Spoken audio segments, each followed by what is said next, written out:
Hello and welcome. In this video, we will discover the best tips and techniques to spend less money. According to the Google search reports, how to spend less money is one of the top searched items in the search box. If you're anything like us, you might also like saving money for the future.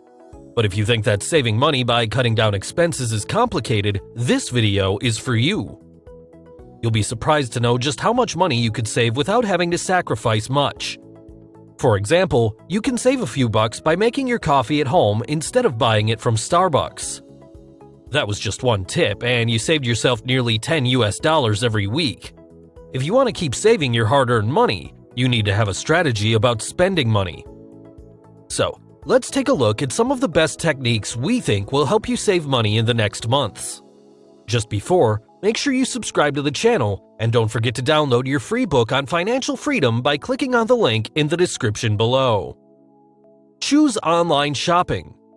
This might seem like a stupid idea, but it actually makes a lot of sense. Let us tell you why. 1. You stay focused. Imagine if you go to a store and you're looking through aisles. There are various items which have offers, various things which are on sale. That causes distraction. You can lose your focus on what you really wanted to buy and buy things which you don't need just because they were 50% discounted. 2. You save time. Shopping online is certainly faster than going through the traffic, reaching the store, standing in checkout queues, and shopping through the different aisles.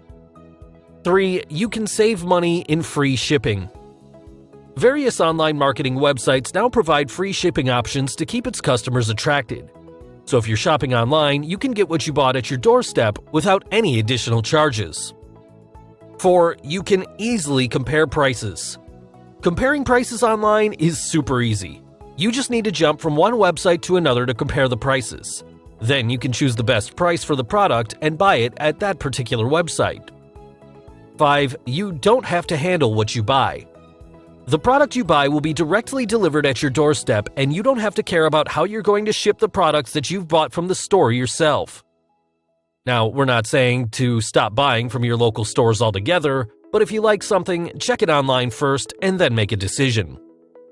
Online shops are the best options for buying stuff like clothes, electronics, perishable clothes, etc.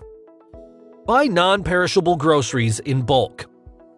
If we are talking about non-perishable grocery items, it's more money saving if you buy them in bulk online. Buying in bulk means purchasing something more than you will normally buy. Increasing the number of items will decrease the price per unit. For example, if you're buying 50 garbage bags and they're around 15 cents a bag, then you buy 250, the price per unit of the bag will decrease. You can buy products like office supplies, paper, garbage bags, cleaning products, soaps in bulk.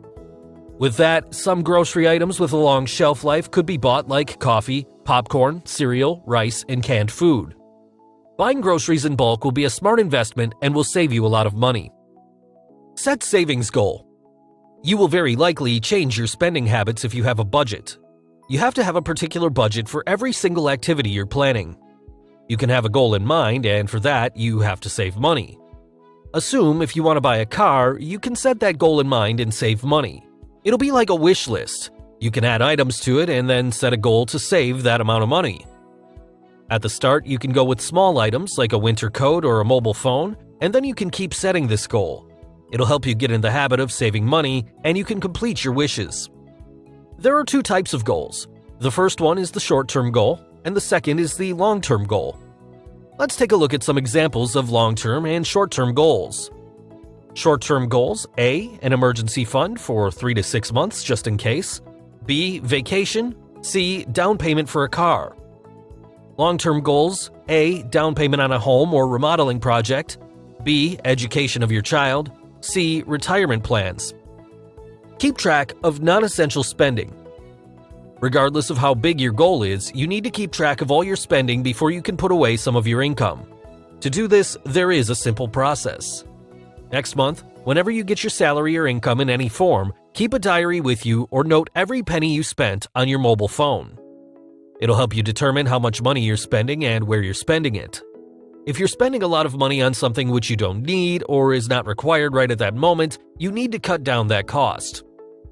To track your expenses, you can break them into two parts. The first one is fixed, and the second one will be variable. In the fixed expenses, there will be a record of your spending every month on some fixed factors like loan installments, EMI, or stuff like that.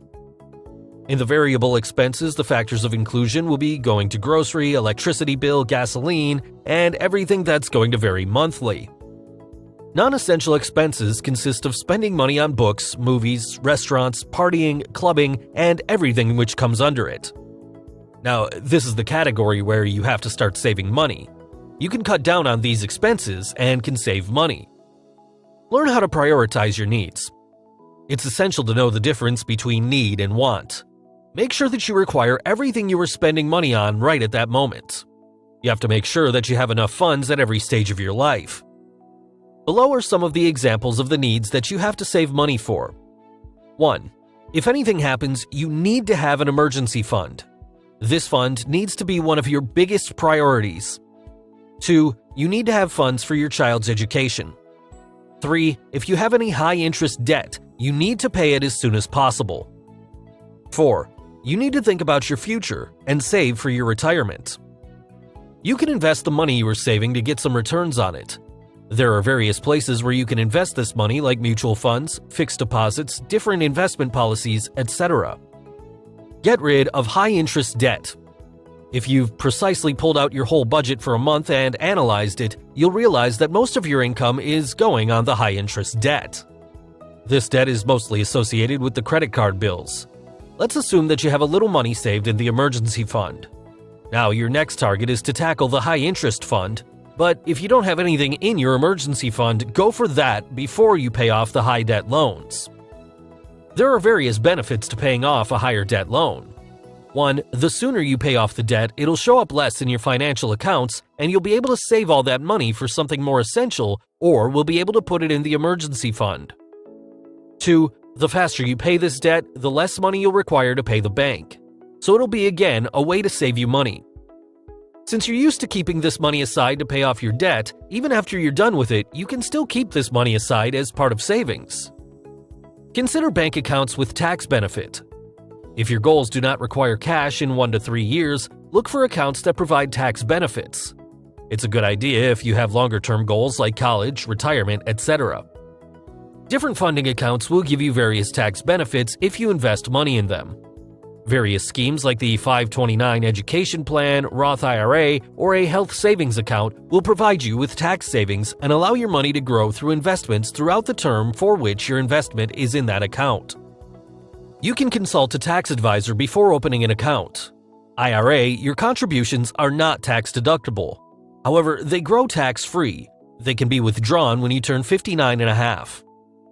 When you're young, then it'll be the best way to save your money, since you'll be in a higher tax bracket when you withdraw your money. If you're saving for an education place, you can go for a 529 plan. These account earnings are not subjected to federal tax and typically not taxable by the state if spent on education factors like tuition fees. Make a 24-hour rule and stick to it. We know that we've stated earlier that you should consider an online shopping platform instead of going to a store. But these online shopping platforms also have loads of attractions in them. Offers, cashback, coupon codes, and you can get into that turmoil and might end up buying something you don't need. So, what is the 24-hour rule? You can buy the product you've put into the cart, but you have to wait 24 hours before you hit the buy button. These 24 hours are there to help you decide whether you want to buy a product or not. You might be thinking that it's a great deal at that very moment, but you might realize that it was not worth it after some time. So make sure you have a 24-hour rule and you strictly stick to it. Bonus tip: make your coffee at home. It might seem like very simple or stupid advice, but believe us, it really matters where you prefer taking your coffee in the morning. Let us assume that you stop at a local coffee shop on your way to work and pick up a coffee from there. The addiction to coffee is so powerful that people drink it several times a day. Assume that every cup of coffee takes you $4 every day, and say that you're drinking 3 cups of coffee per day. By calculation, you spend nearly $288 on coffee every single month and an approximate of $3,500 every year. It seems like a big figure, right? So save all that money and start making your own coffee in the morning. A cheap coffee maker is approximately around $30 to $50, and good quality coffee costs around $10, which gives an approximate estimation of $1 every day. Just cutting back on store-bought latte will save you hundreds of dollars every month. So plug in your coffee maker and start making your coffee yourself. So these were our picks on how you can save your hard-earned money. You need to cut back on every non-essential cost. For example, try cooking more at your home instead of going to restaurants. You can cut back on some costs by using discount coupons and offers. Also, shopping at the farmer's market will be a feasible option for you. Also, try to take advantage of things like the end-of-season sale. It'll be cost-effective for you. There are going to be distractions that will distract you from your goals of saving money. Many things will attract you and try luring you in, but you have to say no to all of them and look at the goal in front of you. You need to be determined and focused. You can use all the tips mentioned above and can save a good amount of money. If you enjoyed this video, please like, share, comment, and especially subscribe to the channel. You are also free to receive the new book, 5 Steps to Reach Financial Freedom, by clicking in the link in the description below the video.